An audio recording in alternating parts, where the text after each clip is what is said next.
Assalamualaikum dan hello saya ucapkan kepada semua follower Kurus TV Channel. Saya Jubair Juhin, host anda di dalam Kurus TV Channel, akan bantu anda dalam topik yang kedua, yaitu pemilihan makronutrien.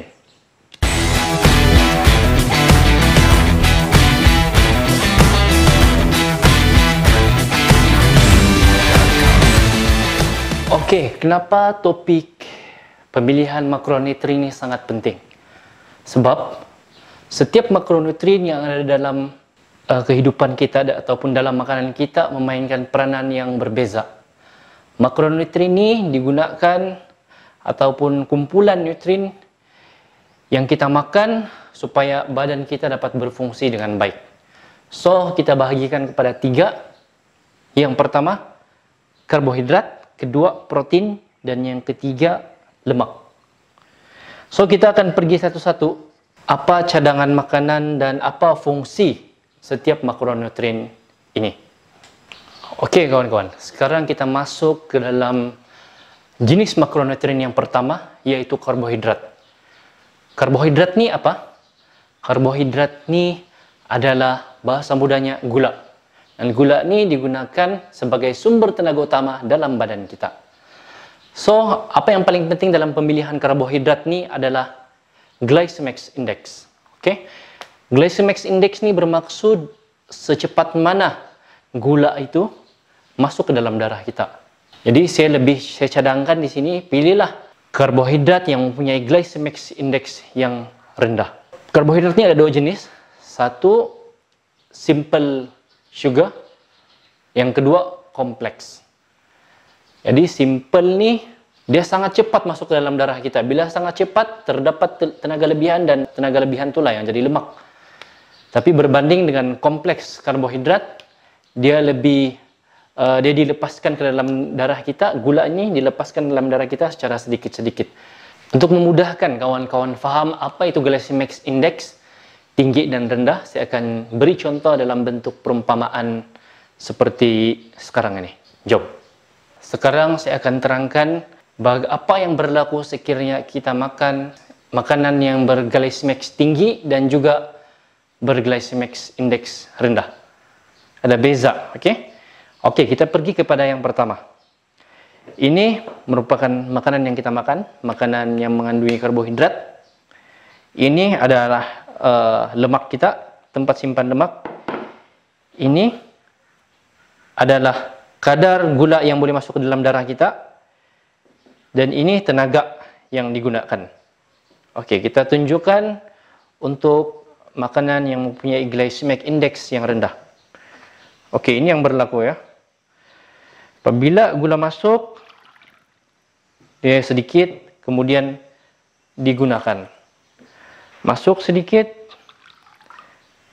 okey, digunakan. Masuk sedikit, digunakan.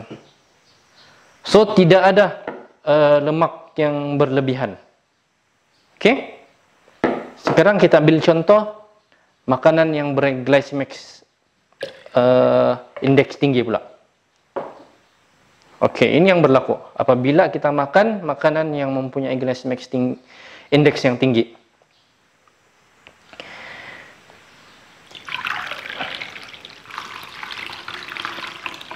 Sudah penuh baru dia pindahkan sedikit. Sini belum habis lagi sudah dituang lagi. So, itulah yang berlaku. Kita boleh lihat terdapat banyak lemak lebihan di sini disebabkan saluran darah kita ini tidak dapat menampung kadar gula yang tinggi. Okey? Itu untuk memudahkan kawan-kawan faham apa beza di antara high glycemic index dan juga low glycemic index. Okey kawan-kawan, so sekarang saya akan terangkan apa contoh-contoh makanan yang ber-GI tinggi dan ber-GI rendah. Okey, ber-GI tinggi ini kita ambil contoh sebagai makanan yang mempunyai simple sugar. Contohnya makanan manisan, tinggi gula pasir,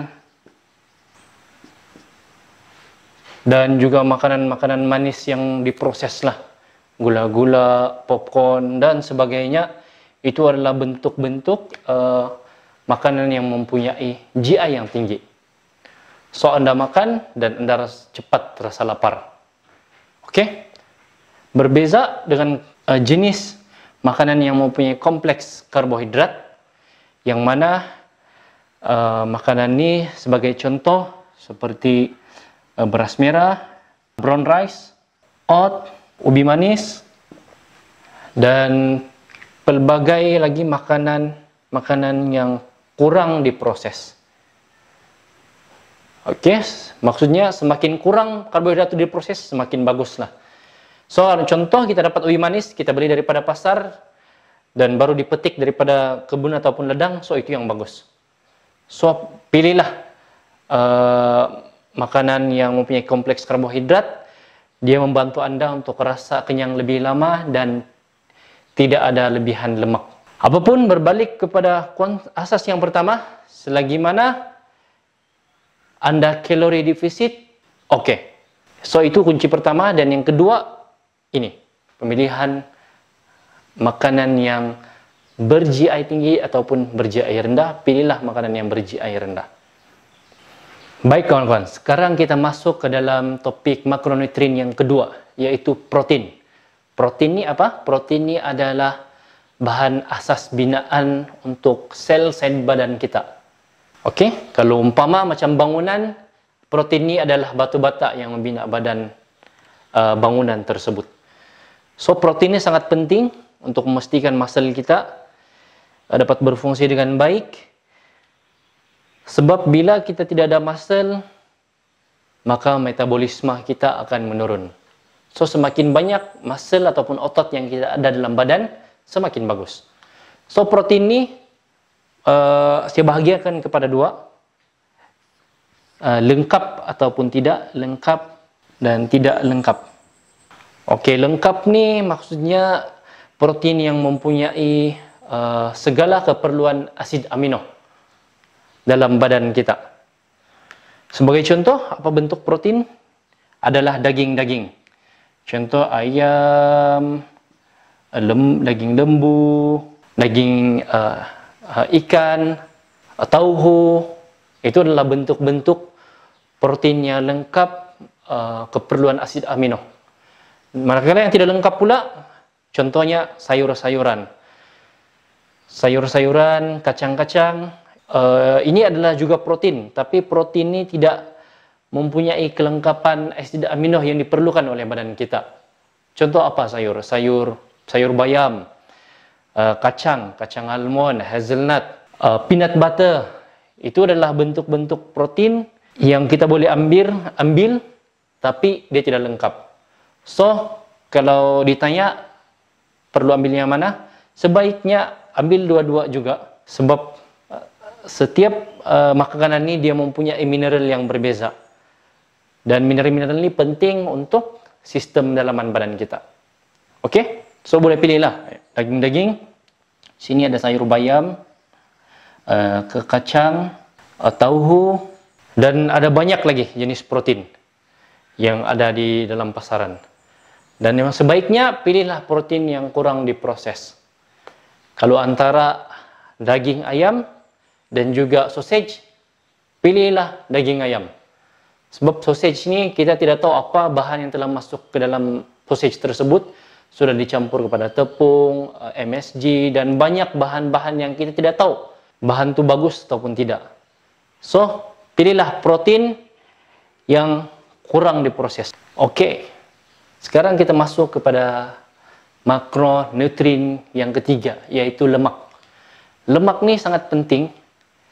Lemak ni juga adalah bentuk tenaga simpanan. Tapi lemak ni yang lebih penting adalah dia membantu untuk membina hormon-hormon penting dalam badan kita. Oke? So, kita tidak boleh benci lemak. Kita mesti ambil lemak, cuma kita kena tahu lemak yang bagus dan lemak yang tidak bagus. Oke? Saya bahagikan kepada bagus dan tidak bagus. Good and bad fat. So, lemak bagus ni adalah lemak yang tidak tepu. Lemak tidak tepu ni kita contohnya seperti buah avocado, minyak zaitun, dan banyak lagi.